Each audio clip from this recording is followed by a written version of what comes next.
Dhaka city কর্পোরেশনের Jatrabari Gulistan flyover নির্মাণের lead partner দুবাইয়ের খ্যাতনামা প্রতিষ্ঠান বেলহাসা ইঞ্জিনিয়ারিং এর শেয়ার হাতিয়ে নিয়ে প্রতিষ্ঠানটি দেশ ছাড়া করার অভিযোগ উঠেছে অরিয়ন গ্রুপের চেয়ারম্যান ওবায়দুল করিমের বিরুদ্ধে।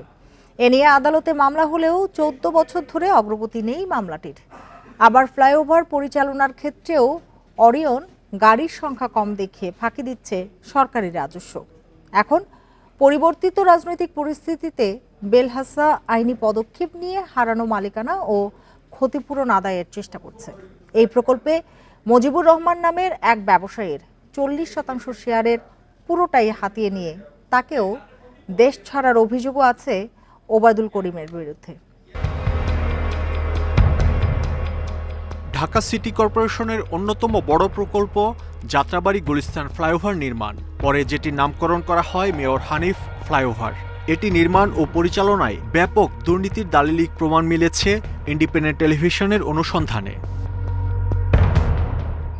প্রকল্প নির্মাণের দরপত্রে সিঙ্গাপুর, মালয়েশিয়া, দুবাইয়ের 3টি খ্যাতনামা কোম্পানি অংশ নিলেও যোগ্য বিবেচিত হয় বাংলাদেশ দুবাইয়ের যৌথ বিনিয়োগকারী প্রতিষ্ঠান বেলহাসা অ্যাকম অ্যান্ড অ্যাসোসিয়েট লিমিটেড, যেখানে লিড পার্টনার হিসেবে বেলহাসার নাম উল্লেখ আছে।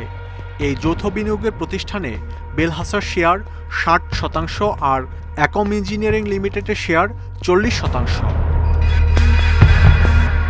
আবার অ্যাকম ইঞ্জিনিয়ারিংয়ে ওবায়দুল করিমের 50% শেয়ারের পাশাপাশি 10% তার বন্ধু রবিউল হোসেনের এবং 40% মুজিবুল হকের ছিল। সিটি কর্পোরেশন 2005 সালে ফ্লাইওভার নির্মাণের কার্যাদেশ দেওয়ার সময় শর্ত ছিল যে লিড পার্টনার বেলহাসার শেয়ার কোনোভাবেই পরিবর্তন করা যাবে না এবং তারা নির্মাণ কাজ শেষ করার 5 বছরের আগে কোনোভাবেই শেয়ার ছেড়ে চলে যেতে পারবেন না। অভিযোগ আছে ফ্লাইওভারের কার্যাদেশ পাওয়ার পর রাজনৈতিক পট পরিবর্তনের সুযোগ নিয়ে অরিয়ন বেলহাসা সহ অন্য শেয়ারহোল্ডারদের একে একে তাড়াতে থাকে রাজনৈতিক প্রভাব খাটিয়ে। প্রথমে হামলা মামলা দিয়ে বড় শেয়ারহোল্ডার মুজিবুল হককে দেশ ত্যাগে বাধ্য করা হয়। অবৈধভাবে বোর্ড মিটিং দেখিয়ে ওবায়দুল করিম তার ছেলে সালমান ও জামাই মেহেদি হাসানের নামে কোম্পানির সব শেয়ার হস্তান্তর করা হয়। একইভাবে দুবাইয়ের প্রতিষ্ঠান বেলহাসার শেয়ারও জাল জালিয়াতি করে হাতিয়ে নেওয়া হয় ওবায়দুল করিম ও তার পরিবারের সদস্যদের নামে। এমনকি যৌথ বিনিয়োগকারী কোম্পানির নাম পাল্টে নতুন নাম দেয়া হয় অরিয়ন ইনফ্রাস্ট্রাকচার লিমিটেড, যা সিটি কর্পোরেশনের সঙ্গে সম্পাদিত চুক্তির সুস্পষ্ট লঙ্ঘন বলে দলিলপত্র ঘেঁটে জানা গেছে। অনুসন্ধানে দেখা যায় শেয়ার জালিয়াতিতে জাল সই ও প্রতারণার অভিযোগে ওবায়দুল করিমের বিরুদ্ধে আদালতে মামলাও করে বেলহাসা।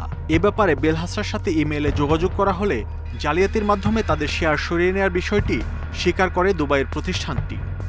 অ্যাকমের নাম দেওয়া হয় অফ ওরিয়ন গ্রুপ, যেখানে অ্যাকমের মধ্যে ওরিয়ন গ্রুপ বলতে কোনো শব্দ নাই। বেলহাসার সমস্ত সিগনেচার জাল করেছে, অ্যাকমের সমস্ত সিগনেচার জাল করেছে। জাল করে ওবায়দুল করিমের ছেলে সালমান করিম, তার মেয়ের জামাই মেহেদি হাসান, তাদেরকে ইনক্লুড করেছে, করে অ্যাকমটাকে পুরোপুরি নিজের করেছে।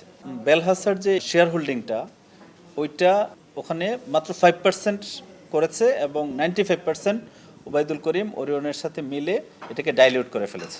যদি লিড কোম্পানি না থাকে কোনো কোম্পানি বিডের পরে, তাহলে এই কন্ট্রাক্টটাই বাতিল হয়ে যায়। এখানে যে জালিয়াতি হয়েছে, এখানে ক্রিমিনাল অফেন্স হয়েছে, সিভিল অফেন্স হয়েছে। অনুসন্ধানে জানা যায় ফ্লাইওভার নির্মাণ ব্যয় 670 কোটি টাকা ধরা হলেও প্রিফারেন্স শেয়ারের বিপরীতে 5 ব্যাংক থেকে 600 কোটি টাকা সংগ্রহ করেন ওবায়দুল করিম। পরে প্রকল্পের ব্যয় বাড়িয়ে 670 কোটি টাকা থেকে করা হয় 2378 কোটি টাকা। এবারও 2150 কোটি টাকা বন্ড ডিসকাউন্টের মাধ্যমে তোলা হয় অগ্রণী, সোনালী, জনতা ও রূপালী ব্যাংক থেকে। সরেজমিনে ঘুরে দেখা যায় মেয়র হানিফ ফ্লাইওভারে চলাচলকারী বহু যানবাহন থেকে টোল আদায় করা হলেও রসিদ দেয়া হচ্ছে না। আবার কিছু যানবাহনে দায়সারাভাবে ছাপানো রসিদ দেয়া হলেও টাকা নেয়ার হিসাব থাকছে না কম্পিউটারের সফটওয়্যারে। ফলে চুক্তি অনুযায়ী এই ফ্লাইওভার থেকে আদায়কৃত টোলের 5% সরকারি কোষাগারে জমা দেওয়ার কথা থাকলেও ওই জালিয়াতির কারণে সরকার পাচ্ছে অনেক কম টাকা। এই টোল আদায়ের হিসাবেও আছে ব্যাপক গড়মিল। সড়ক ও জনপথ বিভাগের হিসাব বলছে মেয়র হানিফ ফ্লাইওভারে প্রতি ঘন্টায় বিভিন্ন ধরনের যানবাহন চলে 8,000 থেকে 10,000।